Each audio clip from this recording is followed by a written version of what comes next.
Hi, I'm Ben Cooper. I'm a undergraduate poet from Salisbury University. I have been published in the Penn Review, West Trade Review now, and Frontier Poetry. Today I will be reading a poem called Ars Poetica as Eschatology. The first time I was introduced to the concept of an Ars Poetica, I was reading Major Jackson's beautiful collection Roll Deep, and it ends with this stunning poem called Why I Write Poetry that tackles concepts of heritage, travel, and interpersonal relationships.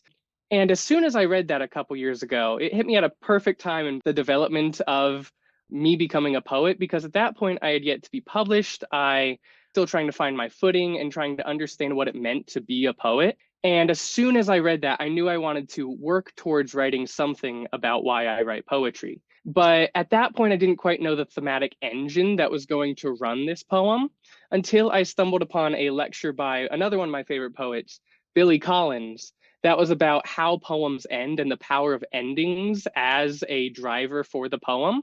And as soon as I listened to that lecture, it all clicked for me. And the concept of eschatology is the study of the end times or finality. And I wanted to use that as the thematic basis for this poem here. Ars Poetica as eschatology. Because all we can do is search for an ending we didn't know we were walking towards. Because we can't be heard without stepping out of ourselves to find it. Because nothing is not an option. Because I want to hold my language to the light, seeing its fragile veins flicker. Because we grow brave in the silences we leave behind.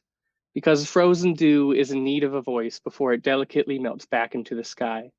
Because eyes can't help but imagine stars that are long burnt out. Because the sun is lonely and shines anyway. Because I want and am left wanting. Because that tension in my chest is a reason to continue. Because I don't want to use the hose to find it. Because water takes the shape of the walls that restrain it. Because I want the tide to take me, lap by tender lap. Because I want to float, face down above it all.